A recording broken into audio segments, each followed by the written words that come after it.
पार्थाय बोधितां भगवता नारायणेन स्वयं व्यासेन ग्रथितां पुराणमुनिना मध्ये महाभारतम् अद्वैतामृतवर्षिणीं भगवतीम् अष्टादशाध्यायिनीम् अम्ब त्वामनुसन्दधामि भगवद्गीते भवद्वेषिणीम् नमोऽस्तु ते व्यासविशालबुद्धे फुल्लारविन्दायतपत्रनेत्र येन त्वया भारततैलपूर्णः प्रज्वालितो ज्ञानमयो प्रदीपः प्रपन्नपारिजाताय स्तोत्रवैत्रैकपाणये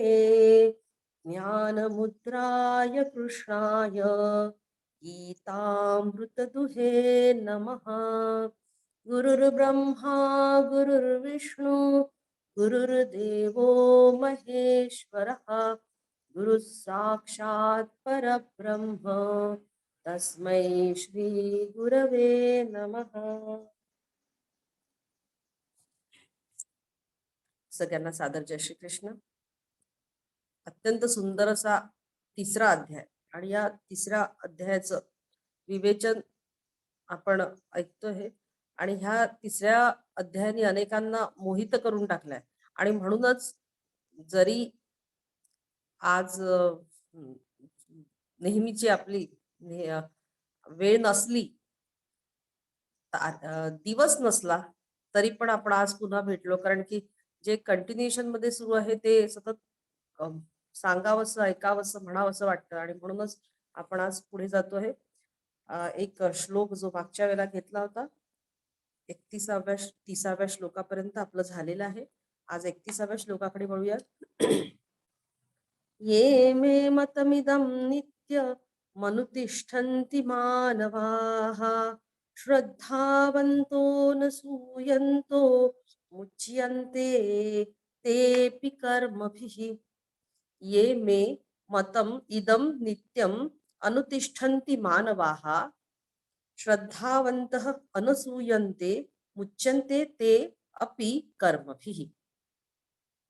ये मानवाः जी माणसं श्रद्धावंत अनसूयन्ते श्रद्धावंत आणि दोष दृष्टी रहित होऊन मे इदम मतम ह्या माझ्या मताला म्हणजे मी जे काही मत मांडलेलं आहे त्या मताला नित्यम अनुतिष्ठन्ति नेहमी त्या मताला अनुसरून असं वागतात ते अपि कर्मभिः मुच्यन्ते ते सुद्धा म्हणजे ते ज्ञानी नसले तरी ते सुद्धा कर्माच्या बंधनापासून मुक्त होतात। जी माणसं श्रद्धावंत आणि दोष दृष्टी रहित होऊन ह्या माझ्या मताला अनुसरून नित्य वागतात ती ज्ञानी माणसं नसली ना तरी पण ती माणसं कर्मबंधनापासून मुक्त होतात। आता एक प्रकारे हा जो श्लोक आहे हा कर्मफळ सोडायला सांगणाऱ्या कर्मफल योगाची एक फलश्रुती आहे असं म्हणायला हरकत नाही। ऐकायला जरा वेगळं वाटतं कारण कर्मयोगाचं फळ काय तर कर्मबंधनातून मुक्त होणे।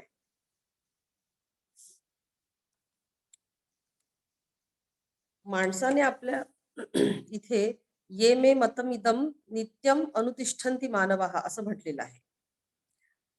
या माझ्या मताला नित्य माणसं जेव्हा अनुसरण करतात आता माणसाने आपल्या परमकल्याणासाठी आतापर्यंत सांगितलेल्या कर्मयोगाच्या ज्या काही वेगवेगळ्या विचारधारा सांगितल्या आहेत त्यानुसार विशेष नियत कर्म जे सांगितलेलं कर्म आहे ते यज्ञ भावनेने करणे आणि ते कर्म केल्यानंतर ते ईश्वराला अर्पण करणे या भूमिकांसह कर्म करावं हे माझं मत आहे। आणि हे माझं मत म्हणजे ईश्वर म्हणतात इथे भगवंत इथे म्हणतात की हे माझं मत अनुसरून जे वागतात ते कर्मबंधनापासून मुक्त होतात। देवाचं मत म्हणजे काय तर आपल्याला एखाद्या गोष्टीबद्दल पूर्ण जेव्हा ज्ञान नसतं तेव्हा आपण ते असे असं नक्की आहे असं म्हणत नाही आणि मग हे सगळं असं असताना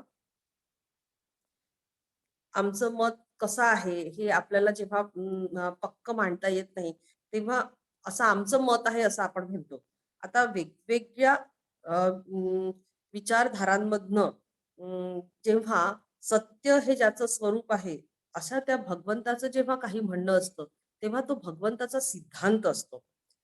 सांख्य योगी किंवा वेदांत योगी ह्यांचे जेव्हा काही मतं मांडतात, तेव्हा त्यांची जी मतं असतात, ते अत्यंत ते विशिष्ट सिद्धांत असतात.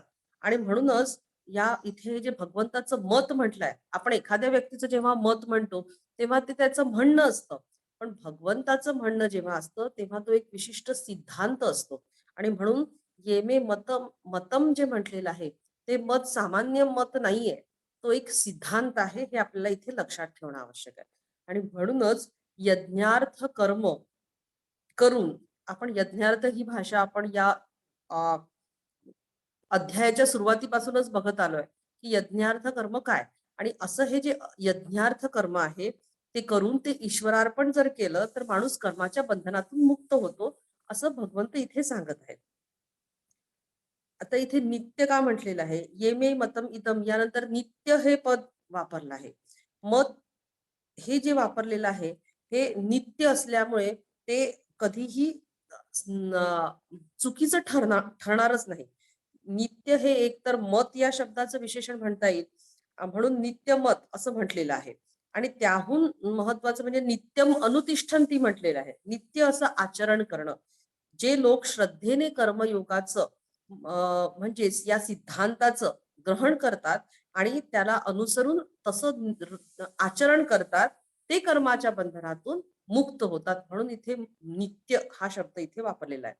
उदाहरणार्थ जसं की कोणी एखाद्यानी गळ्यामध्ये जपाची माळ घातली, त्यावेळी त्यांनी जर नामस्मरणाचा संकल्प केला असेल आणि सदाचरणाने वागावं असं त्यांनी समजा तसं पथ्य पण केलं असेल. अभक्ष्य पान करणार नाही, अपेय पान करणार नाही असंही ठरवलं असेल आणि एकदा त्याला तसं काही करावंसं वाटलं आणि म्हणून मग त्यांनी तेवढ्या काळापुरतं समजा जर का माळ काढून ठेवली आणि मग काय खायचं प्यायचं असेल ते खाणं पिणं करून घेतलं आणि पुन्हा माळ घातली, तर ते नित्यम होईल का? नाही. मग ते नित्यम अनुतिष्ठन्ती होणार नाही. म्हणून इथे नित्यम हा शब्द अत्यंत महत्वाचा आहे. श्रद्धावन्तः अनुसूयन्तः मुच्यन्ते तेपि कर्मभिः. म्हणजे अंतःकरणाने श्रद्धावंत आणि दोषदृष्टी रहित करून होऊन जे कर्म करतील ते कर्मबंधनातून मुक्त होतील असं देखील भगवंत इथे म्हणतात. आता बघा, ज्यांना हे तत्व नीट कळलेलं आहे, अ, याची जी शास्त्रीय सायंटिफिक जी भूमिका आहे, ती ज्यांना समजली आहे आणि अशा प्रकारे जे वागत आहेत, ते मुक्त होतीलच. पण जे केवळ श्रद्धावान आणि स्वच्छ अंतःकरणाची माणसं अ, असून ते त्या या गोष्टी व्यवस्थित जाणत नाही, पण भगवंताच्या विधानावर ज्यांची श्रद्धा आहे, त्यानुसार वागणं एवढंच आपलं काम आहे आणि त्याने आपलं कल्याणच होईल अशी अशी भावना देखील जोपासणारे जे लोक आहेत, त्यांना देखील जरी फारसं खूप कळत नसलं या कर्मयोगाचं, तरी देखील ते कर्मबंधनातून मुक्त होतील असं इथे भगवंत सांगतायत. श्रद्धावंत हा शब्द खूप सुंदर आहे. कर्मयोगातील सर्व गोष्टी ज्या आहेत त्या एकत्र बांधणं, एकाच धाग्याला बांधणं, त्याचा महत्वाचा जो धागा आहे, माळेमधले जे मणी आहेत त्यांना बांधण्यासाठी जसा धागा महत्वाचा ठरतो, तसे हे जे कर्मयोगाचे सिद्धांत आहेत त्यांना बांधून ठेवण्यासाठी जो महत्वाचा धागा आहे तो म्हणजे श्रद्धा भावनेचा धागा. ही श्रद्धा अत्यंत महत्वाची आहे. असं केल्यामुळे माझ्या अंतःकरणाची हळूहळू क्षमता वाढत जाणार आहे. कर्म अधिक अधिक सुंदर होत जाईल आणि ते कौशल्यपूर्ण देखील होत जाईल आणि ईश्वर प्राप्तीसाठी चित्त अजून बलशाली होत जाईल. भगवंतांनी जे काही सांगितलं आहे ते सत्यच आहे. त्याचा अनुभव येईल तेव्हा तर येईलच. पण मी याच मार्गाने जाईल, असंच कर्म करण्याचा प्रयत्न करेन आणि हे कर्म करत असताना जे काही न्यून असेल, ज्या काही उणीवा राहिल्या असतील, त्या माझ्या उणीवा देवच पूर्ण करेल. असा मनामध्ये श्रद्धाभाव, दृढ विश्वास ठेवून मी माझं कार्य करीन, अशी भूमिका इथे अपेक्षित आहे. अनसूयंत हा शब्द देखील आहे. अनुस असूया असूया म्हणजे काय? तर गुणांवर दोषांचा आरोप करणे. जेव्हा एखाद्या गोष्टीची गुणवत्ता अ, डावलता येणं शक्य नसतं आणि मला ती टाळायची असते, तेव्हा मी त्या गोष्टीमध्ये जे काही गुण असतात त्याच्यामध्ये मी काहीतरी दोष बघत जातो. आणि मग अशा बुद्धीने जेव्हा पाहणारे लोक असतात तेव्हा त्याला अनसूयंत असं इथे म्हटलं आहे. मुच्यन्ते ते अपि कर्मभिः, ते देखील कर्माच्या बंधनातून मुक्त होतात. ज्यांना हे तत्व नीट कळलेलं नाहीये, पण भगवंतानी सांगितलं आहे असं समजून ते माझ्याच कल्याणासाठी सांगितलं आहे, याच श्रद्धेने आणि निर्दोष अशा भावनेने जे कर्म नित्य करतात, ते त्या तत्वाची सखोलता जाणणारे नसले तरी देखील ते कर्मबंधनातून मुक्त होतात. ज्याप्रमाणे एखाद्या साखरेचे रासायनिक स्वरूप आणि तिची रासायनिक सूत्र म्हणजे केमिकल जे काही आपण म्हणू शकतो, प्रॉपर्टीज म्हणू शकतो, त्या प्रॉपर्टीज जरी माहिती नसतील, तिची रासायनिक सूत्र जरी एखाद्याला माहिती नसतील, पण तरी देखील ज्याला माहिती आहे आणि ज्याला माहिती नाही अशा दोघांनाही साखर गोडच लागणार आहे. त्याचप्रमाणे कर्मयोगाचं आचरणाचा परिणाम एकच होतो. ज्यांना त्या कर्मयोगाचा अर्थ, त्या कर्मयोगाच्या सिद्धांताचा अर्थ माहिती आहे त्यांना देखील, आणि ज्यांना माहिती नाही पण त्यांची श्रद्धा आहे मात्र अशा लोकांसाठी, जेव्हा एखादी अवघड गोष्ट पेलत नाही तेव्हा त्या गोष्टीला आतून कुठून तरी एक विरोध होत राहतो, सूक्ष्म विरोध होत राहतो. कर्मयोगाची तत्व जी आहे ती ऐकायला खूप सुंदर वाटतात. हा कर्मयोग अत्यंत सुंदर असा अध्याय आहे. पण ज्याप्रमाणे उदाहरणार्थ ज्याप्रमाणे की आपण युद्धाच्या कथा ऐकतो, युद्धाच्या कथा ऐकताना खूप छान वाटतात, त्या बघायला खूप छान वाटतं, आपण टीव्हीवर बघतो किंवा आपण ऐकतो, त्या खूप छान वाटतात. पण आपल्याला प्रत्यक्षपणे जर युद्ध करायची वेळ आली तर ते फार कठीण वाटतं. त्याचप्रमाणे ह्या ज्या सगळ्या गोष्टी आहेत, या गोष्टींबद्दल कुठेतरी आपल्याला एक भीती देखील वाटते. उपभोग प्रियता तर आपल्याला असतेच, आणि मग असं सगळं असं असलं की असं वाटतं की हे सगळं केलंच पाहिजे का? एवढं सगळं केलं नाही तर काय होईल? यावर एकदम एक छोटासा प्रसंग आहे रामायणामध्ये. सीतेचा शोध लावलाय कोणी? हनुमंतानी. आणि त्यानंतर लंका दहनाचा पराक्रम करून हनुमंत परत आले. ते परत आल्यानंतर त्याच्याकडनं ते सगळं वृत्त जाणून घेण्यासाठी लोक उत्सुक होते, सगळे उत्सुक होते. प्रभू रामचंद्रांनी हनुमंताला बोलवलं आणि विचारलं, सांग हनुमंता, लंका कशी आहे? तू ती कशी जाळलीस? तू कशा पद्धतीने तिथे फिरलास? त्यावर हनुमंत म्हणाले, प्रभू क्षमा असावी, पण खरं सांगायचं म्हणजे मी लंका जाळलीच नाही. सगळे लोक थक्क झाले, आश्चर्यचकित झाले की असं कसं? हनुमंत पुढे म्हणाले, मी लंका जाळली नाही प्रभू, तुम्ही लंका जाळवली माझ्याकडून. याला म्हणतात कर्म करून ते ईश्वरार्पण करणे. हे अत्यंत महत्वाचं आहे. हा अकर्तृत्वाचा जो बोध आहे हा माणसाला अत्यंत बलवान बनवतो. आपण केल्यानंतर, आपण कुठलंही कार्य केल्यानंतर त्या कर्तृत्वाची भावना जेव्हा मनामध्ये राहत नाही, अहमपणा राहत नाही, मी केलं आहे असं जेव्हा मनात राहत नाही, ती भावना माणसाला अत्यंत बलवान बनवत जाते. सागर उल्लंघून जायला आणि लंका दहन करायला जेवढी शक्ती लागते त्याहून जास्त शक्ती, त्याहून अधिक शक्ती जी आहे ती कर्तृत्वाचा हा जो अहंकार जो आहे तो चढू न देता ते कर्तृत्व पूर्णपणे प्रभूला अर्पण करणे, ही जी भावना हनुमंताची आहे, ही नम्रतेची भावना जी आहे, आणि विजय प्राप्तीनंतर देखील तशीच राहणं, हे अत्यंत महत्वाचं आहे. आणि हे कशातून निर्माण होतं? तर हे भक्तीतून निर्माण होतं.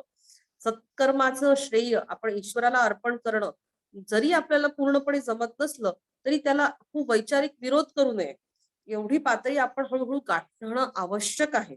श्रद्धा आणि अंतःकरणातील प्रतिकूलता नसणं, या दोन आवश्यकता पूर्ण झाल्यावरच मग हळूहळू कर्मयोगाचं, कर्मसमर्पणाचं महत्व आपल्याला वाढू शकतं. नाहीतर ते महत्व आपण ग्रहण करू शकतच नाही. ज्ञानेश्वरी या बाबतीत म्हणते, हे अनुपरोध मत माझे, जीही परमादरे स्वीकारिजे, श्रद्धापूर्वक अनुष्ठिजे धनुर्धरा. असे जर कोणी म्हणत असतील की ज्यांनी माझा हा कर्मापासून होण्यासंबंधीचा सिद्धांत ज्यांनी परम आदराने स्वीकारला आहे आणि श्रद्धापूर्वक याच भूमिकेतून जे कर्माचं अनुष्ठान करत असतील, त्यांचं तेही सकळ कर्मी वर्ततू, जाणपा कर्म रहितू, म्हणून हे कर्म निश्चितू करणीय गा. ते कर्मातच कर्मरहित म्हणजे कर्मातून निर्माण होणाऱ्या आसक्ती आणि अभिमान यांच्या बंधनातून मुक्त होतात. आणि या उलट वागणाऱ्यांचं काय होतं हे पुढच्या या श्लोकांमध्ये सांगितलेलं आहे. पुढचा श्लोक आहे, ये त्वदभ्य सूयन्तो ये त्वेतदभ्यसूयन्तो नानुतिष्ठन्ति मे मतः सर्वज्ञानविमूढांस्तान् विद्धि नष्टान् चेतसः। ये तु एतत् अभ्यसूयन्तः न अनुतिष्ठन्ति मे मतं सर्वज्ञानविमूढान् तान् विद्धि नष्टान् अचेतसः। तू म्हणजे परंतु, ये अभ्यसूयन्तः अचेतसः, जे दोषयुक्त बुद्धी असणारे अविवेकी जे लोक आहेत, अचेतस म्हणजे अविवेकी, एतत् मे मतम न अनुतिष्ठन्ति, हे माझं मत जे माझ्या मताप्रमाणे जे वागत नाही, तान सर्व ज्ञान विमूढान, त्या सर्व ज्ञानांनी मुकलेल्या अशा लोकांना, नष्टान भ्रष्ट झालेल्या लोकांना विद्धी, त्यांना नष्ट झालेलं असं तू विद्धी म्हणजे असं तू समज. आता अनासक्त राहून प्राप्त कर्तव्य कर्मामध्ये सतत तन्मय होत राहणं, कर्म ईश्वराला समर्पण करणं आणि चित्ताने अध्यात्मात राहणे, यामुळे माणूस कर्मबंधनातून हळूहळू मुक्त होतो आणि हळूहळू ज्ञानप्राप्तीच्या मार्गावर जातो. आता ज्यांनी हे समजून घेतलं नाही, ज्यांनी समजूनही जे उमजून घेतलं नाही, कारण आपली जी उपभोगाची जी दृष्टी आहे ती सोडायचीच नाही असं ज्यांनी ठरवलेलं आहे, ते या कर्मयोगाच्या सिद्धांतामध्ये दोष काढायचा प्रयत्न करतात. अशा व्यक्ती त्यानुसार अनुसरण तर करत नाहीच आणि म्हणून अशा लोकांच्या जास्त नादी न लागता असे सर्व लोक परमात्म ज्ञानाच्या बाबतीत विमूढ आहेत आणि आत्म्यामध्ये स्वतःमध्ये ज्ञानप्राप्तीची ईश्वर प्राप्तीची ओढ ते नष्ट झालेले असे लोक आहे, उद्देश हरवलेले असे लोक आहेत असं समजावं. जीवनामध्ये श्रेयस्कर असं काहीही नाही, उच्च असं ध्येय काही त्यांच्या राहतच नाही आणि त्यामुळे त्यांचं मन सतत भरकटत राहतं आणि असं भरकटलेलं जीवन जगणारे निर्माण काही आयुष्यात विशेष काही करू शकत नाही. यासाठी इथे खूप सावध राहणं, एक अलार्मिंग आहे हा श्लोक सांगतोय की आपल्याला अत्यंत सावध राहणं अत्यंत आवश्यक आहे आणि कारण यामुळेच काही करण्याची जी प्रवृत्ती आहे आणि क्षमता आहे या दोन्ही हळूहळू नष्ट होऊ शकतात. आता इथे सर्व ज्ञान विमूढ असा शब्द आलेला आहे या श्लोकामध्ये. इथे ज्ञान हा शब्द अध्यात्म ज्ञान असाच आहे, जे मी सांगितलेल्या कर्मयोगाच्या सिद्धांतानुसार वागत नाहीत, यज्ञार्थ भावनेने कर्म करत नाहीत, कर्म ईश्वरार्पण करत नाहीत, ते या विश्वाच्या पाठीमागे असलेल्या त्या परमतत्वाच्या ज्ञानापासून वंचित होतात असे इथे भगवंत सांगतात. सर्व ज्ञान म्हणजे ऐहिक आणि पारमार्थिक या दोन्ही गोष्टींचं ज्ञान असा अर्थ इथे घेता येणार नाही. कर्मयोगाच्या धारणांनी कर्म न करणाऱ्या व्यक्तींना पारमार्थिक जे ज्ञान असतं ते ऐहिक त्यातलं ऐहिक ज्ञान पण होत नाही असं असं नसतं कधी कधी. अध्यात्म ज्ञानाला जरी त्यांचं अंतःकरण सुयोग्य नसलं तरी ऐहिक ज्ञानाला ते योग्य राहू शकतं, कारण तिथे फक्त बुद्धीचा प्रश्न असतो. म्हणजे कसं अशा लोकांची जी बुद्धी असते तिला योग्य प्रकारचं शिक्षण मिळत गेलं तर ज्याप्रमाणे डार्विनचा क्रमविकास सिद्धांत समजून आपल्याला नुसतं होणार नाही, माकडापासून माणूस झाला असं आपण म्हणतो, एवढं ज्ञान प्रत्येकालाच आहे, पण माणसाचा देव कसा होईल याचं ज्ञान आपल्याला त्या सरळ सरळ याने होणार नाही. आणि म्हणून इथे ज्ञान विमूढ असं म्हटलेलं आहे. गीतेतला हा जो तिसरा अध्याय आहे हा कर्मयोगाचं प्रशिक्षण देणारा अध्याय आहे.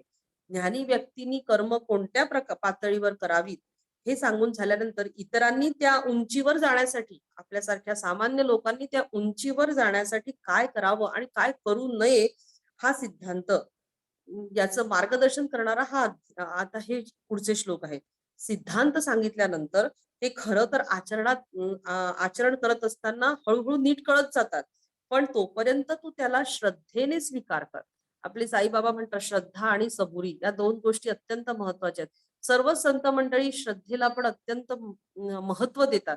तोच भाग इथे भगवंत सांगतायत की जे जमत नाही म्हणून ते त्याच्या बाबतीत तू विरोध करू नको. एखादं कर्म एखादा सिद्धांत जर जमत नसेल तर उगाच त्याला विरोध करू नकोस.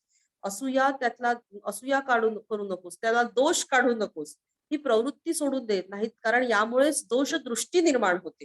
आणि असं सांगत असताना एक एक छोटीशी गोष्ट अशी आहे की एका शाळेमध्ये एक पांढरा फळा ठेवलेला होता. दोषदृष्टी कशी असते बघा. त्या कदाचित ही गोष्ट तुम्ही ऐकलेली असेल पण, की त्या पांढऱ्या फळ्यावर एक छोटासा काळा ठिपका होता. शिक्षक जेव्हा विचारतात विद्यार्थ्यांना, की इथे काय आहे? तर एक मुलगा सांगतो, की हा काळा ठिपका आहे आणि परत विचार करून सांगा, असं जेव्हा शिक्षक म्हणतात, तेव्हा दुसरा म्हणतो एक काळा बिंदू आहे, कोणी म्हणतो, की एक काळा छोटासा गोल आहे. पण शिक्षकांचं काही समाधान होत नाही. ते पुन्हा विचारत राहतात. तेव्हा एक मुलगा म्हणतो, की एक मोठा पांढरा फळा आहे आणि त्यावर एक छोटा काळा ठिपका आहे. त्यावर शिक्षक म्हणतात, "अगदी बरोबर." स्वच्छ पांढऱ्या पार्श्वभूमीवर तो काळा ठिपका उठून दिसतो. पण बाकीचा भाग आहे, तो पांढरा आहे, हे मात्र आपण विसरायला नको. त्याचंही वर्णन करता आलं पाहिजे. जगाकडे पाहण्यासाठी ही दृष्टी अत्यंत महत्वाची आहे. काही माणसं त्या पांढऱ्या बोर्डवरचा जो काळा ठिपका जो आहे, तो नसला तरी पण तो काळा ठिपका शोधण्यासाठीच प्रयत्न करत असतात आणि हे पाहणाऱ्यालाच दोषदृष्टी असं इथे म्हणतात. ज्ञानेश्वरी या ठिकाणी म्हणते, की अशी दोषदृष्टी असणारी जी माणसं असतात ती कशी राहतात, त्यांचं काय होतं आणि त्यांच्या बाबतची भूमिका आपली काय असावी, ह्याबाबत ज्ञानेश्वर महाराज म्हणतात, ना तरी प्रकृती मंतु होऊनी, इंद्रिया लळा देऊनी, जे हे माझे मत अवघेरुनी वोसंडिती. माणसाचा जो स्वभाव आहे, त्याला मूळ आपला स्वभाव बदलायला आवडतच नाही. जमत पण नाही आणि त्यामध्ये जेव्हा ही जी इंद्रिय सुख येतात, ती त्याला फार आवडतात आणि त्या इंद्रिय सुखांमध्ये तो कर्मयोगाचं आचरण करत असताना काही मध्ये-मध्ये मग जेव्हा त्याला स्वतःला त्रास व्हायला लागतो, तेव्हा तो त्यामध्ये दोष काढायला लागतो. आणि ही भूमिका जी आहे, ही या भूमिकेला महाराज म्हणतात, की कर्मयोगाच्या आचरणाला प्रतिकूल किंवा विरोधी असणारे हे लोक मदिरेमुळे भ्रमिष्ट झालेले आणि अज्ञानरूपी चिखलात बुडालेले विषय विष अंगात भिनलेले आहे असं मानावं. एखादं प्रेत पडलं असावं आणि त्याच्या हातामध्ये आपण रत्न ठेवण्याचा प्रयत्न करावा. एवढं मोठं मौलिक जो सिद्धांत सांगणं एखाद्या व्यक्तीला सांगणं किती निरर्थक असतं, अशा पद्धतीने इथे ज्ञानेश्वर महाराज म्हणतात. यांना स्वतःच्या बुद्धीने हिताचा मार्ग सापडेल असं म्हणावं तर ते जन्मांधाला काहीतरी दिसेल असं विचार करण्यासारखं आहे. समजा अत्यंत सुंदर सृष्टीमध्ये चंद्रोदय झाला आहे, कोणाही एखाद्या रसिकाला असं अत्यंत छान वाटेल असं हे दृश्य आहे. पण आता कावळा तिथे असेल तर त्याला त्याचा काहीच उपयोग होणार नाही. तो वायस म्हणजे कावळा म्हणेल, की या दृश्यापेक्षा मेलेल्या प्राण्याचा तुकडा मिळाला असता तर खूप छान झालं असतं. अशा पद्धतीचं विचार करण्याची जी दृष्टी आहे, ती अशा लोकांची असते. परमार्थ विरोधी लोकांच्या बाबतीत ज्ञानेश्वर महाराज म्हणतात, की त्यांच्याशी तर संभाषण पण करू नये. त्यांचं माऊलीचं अंतःकरण असल्यामुळे थोडं भाषण करायला हरकत नाही, पण ऐसपैस भाषण मात्र करूच नये असं हे सांगतात. पण समर्थ या बाबतीत एकदम रोखठोक आहेत. ते म्हणतात, की असो भगवत प्राप्ती वीण तरी संसाराचा क्षीण त्या मूर्खाचे मुखावलोकन करूच नये. भाषण संभाषण तर सोडून द्या. इथे ते म्हणतात, की त्याचं तोंड देखील पाहू नये. असं समर्थ करारी, बापाचा करारी इथे इशारा देतात. पण त्यांना एवढं टाळायचं का म्हणून? तर आपल्या डोक्यामध्ये गोंधळ होऊ नये म्हणून. चुकीचं तत्वज्ञान हे जेव्हा खूप फुलवून आणि अत्यंत सुंदर पद्धतीने सांगितलं जातं, त्यासाठी जी शब्दांची सजावट असते, त्यामागे सत्य हळू दडून जातं. बेबंद आयुष्य किती सुखकारक आहे. असं हे लोक सांगत असतात. ज्ञानेश्वर महाराज म्हणतात, की हे परमार्थ विरोधी जे लोक आहेत, आपल्या शब्दांच्या पंखांनी सिद्धांत रूप भगवत वाक्य पुसून टाकायचा प्रयत्न करतात. म्हणजे ते पतंग्याला दिव्याचा प्रकाश सहन होत नाही म्हणून त्याने त्याच्यावर झडप घालावी आणि स्वतःचा घात करून घ्यावा असं होऊ शकतं. एखाद्या मताचा आग्रह आणि श्रद्धेने स्वीकार करणं हे अत्यंत महत्वाचं असतं. हे माझं जे मत आहे ते नित्य आचरणात जे आणत नाही ते कर्माच्या बंधनात पडतील, त्यांच्या पायात आसक्तीच्या बेड्या पडतील, असा आपल्या मताचा मोठा आग्रह इथे भगवंत मांडतायत. आता असं का करतात ते? कारण की अनुभवाच्या पातळीवर नसला तरी भगवंताच्या मतानुसार जेव्हा माणूस नित्य व्रत घेऊन जो श्रद्धावान होऊन कर्म करत राहतो, यामध्ये माझं मत ऐकलं नाही तर बघ, असं जेव्हा आई माती खाऊ घालणाऱ्या मुलांना रागवून म्हणते, तसं परत असं करशील तर एक फटका देईल आणि कोंडून ठेवील. असं जेव्हा ती सांगते, तशा पद्धतीने म्हणणं झालं. भगवंताचा हा आग्रह अजाण मुलाला जशी आई रागवते त्यामध्ये मोठेपणाची कडकड नाहीये, तर त्यामध्ये मुलाविषयीची असणारी जी कळकळ आहे, त्याच्या कल्याणाची काळजी आहे. ही धाकवचनं मायेच्या पोटी त्यांनी अशी काढलेली आहेत. भगवंताचं सर्वांवर असणारं जे प्रेम आहे, भक्तांची त्यांच्यावर असणारी जी श्रद्धा आहे, हे जे दोन्ही गोष्टी जेव्हा एकत्र आपण करतो, तेव्हा हे संगमाचं सौंदर्य आणि पावित्र्य जे आहे ना, ते लाभलेले हे श्लोक आहेत. देवाचं प्रेम आणि भक्ताची श्रद्धा यातून निर्माण जे होतं ना, ते अत्यंत दिव्य असं कर्म होतं. भगवंताचं म्हणणं असं आहे, की मी तुला जवळ करेल, पण तू माझा पदर सोडता कामा नये. असा पदर सोडून जर मुलगा चुकला, हरवला आणि अधःपतनाच्या मार्गाला लागला, तर तो कुठे जाईल ह्याचं पुढे विवेचन पुढच्या श्लोकांमध्ये आलेलं आहे. याच श्लोकापासून पुढे कर्मयोगाची भूमिका जे नाकारणारे लोक आहेत किंवा जे चुकणारे लोक आहेत किंवा अवनतीच्या मार्गावर जाणारे जे लोक आहेत, त्यांना त्यांचा मार्ग कसा होतो हे सांगायला ते सुरुवात करतात. या अवनतीचे कारण काय आणि त्याच्यावर काय उपाय आहे, हे सर्व या पुढच्या श्लोकांमध्ये आलेलं आहे. आणि तो जो शेवटचा भाग आहे, म्हणजे कर्मयोगाचे 3 टप्पे आपण जे पाहिले, आधी यज्ञार्थ कर्म म्हणून एक पाहिला. त्यानंतर हे कर्म जे लोक करतात, ते जर त्या मार्गावरून थोडे बाजूला सरकले तर काय होईल? आणि ज्ञानी लोकांचं कर्म करणं का महत्वाचं आहे? त्यांनी या मार्गावर सतत राहणं का महत्वाचं आहे हे सांगितलं. आणि आता हा तिसरा भाग जो आहे, ही जी श्लोकांची मालिका आहे, ही अंतिम भागामध्ये अवनतीचं काय कारण आहे आणि त्यावर काय उपाय आहे हे सुद्धा भगवंत सगळं काही आपल्याला सांगतच आहेत. आणि हा विभाग जो आहे, शेवटचा विभाग, पुढचा श्लोक, तो जाणून घेण्यापूर्वी या विभागाची भूमिका काय आहे हे माधवानंद स्वामींनी खूप सुंदर सांगितलंय. एक थोडक्यात तुम्हाला त्याचं सांगते, की कर्मयोगाचे हे जे पुढचे जे श्लोक आहेत 33 ते 43, त्याबद्दल ते असं म्हणतात, की कर्मयोगाच्या भावनात्मक भागाचं अत्यंत सुंदर असं विवरण चाललंय. आणि हे चालत असताना एकदम भगवंत म्हणतात, की जे कर्मयोगाचा सिद्धांत स्वीकारत नाहीत, त्यामध्ये जे दोष काढत राहतात, ते आपल्या कामनिक उद्देशांनी, अहंकाराने जीवन जगतात आणि ज्ञानाचा उद्देश विसरून जातात आणि अज्ञानातच राहतात. हे 32व्या श्लोकामध्ये त्यांनी सांगितलं. आणि हे सांगितल्यानंतर कर्मयोगाच्या प्रतिपादनाचा सुंदर प्रवाह एकदम खंडित झाला. आणि त्यानंतर इथून हा पुढचा अध्याय, विभाग सुरू झाला. इतक्या चांगल्या गोष्टींना जेव्हा लोक विरोध करतात, तेव्हा हे वास्तव अर्जुनाच्या जेव्हा पुढे येतं, तेव्हा का असं घडतं असं त्याच्या मनामध्ये निर्माण होतं. भगवान श्रीकृष्ण कर्मयोगाच्या विवरण करतायत आणि ते करत असताना त्यामध्ये अर्जुन रमलेला आहे. आणि अचानकच हे असं काहीतरी सांगितल्यामुळे अर्जुनाला ते ऐकावंसं वाटलं नाही. त्याच्या चेहऱ्यावर कुठेतरी अप्रिय ऐकल्यासारखा काहीतरी भाव निर्माण झाला. आणि हे असं का होतं असा प्रश्न प्रश्नचिन्ह त्याच्या चेहऱ्यावर उमटलेलं असावं. आणि म्हणून अशा वेळी भगवंत त्याला म्हणतात, ज्ञानवान सुद्धा आपल्या प्रकृतीला अनुसरून कर्म करतात, तर मग इतर कोणी जे आहेत त्यांचा निग्रह कशासाठी? असं 33व्या श्लोकामध्ये भगवंत सांगतात, की आणि इथूनच मग पुढचा विभाग सुरू होतो. ज्ञानवान आपल्या प्रकृतीला अनुसरून कर्म करतात. या विधानामध्ये 3 गोष्टी दडलेल्या आहेत. एक म्हणजे ध्यान पूर्ण जी अवस्था असते, ती दैवी गुणांचा विकास झालेली अशी जी व्यक्ती आहे, तिची ती साधारण प्रकृतीच असते. त्या अनुसरून ती व्यक्ती कर्म करत राहते. दुसरं म्हणजे अर्जुनाला यामध्ये संदेश आहे, की तुझ्यात ती विकसित झालेली जी क्षात्र वृत्ती आहे, त्यामुळे तुला युद्धकर्म करावंच लागेल.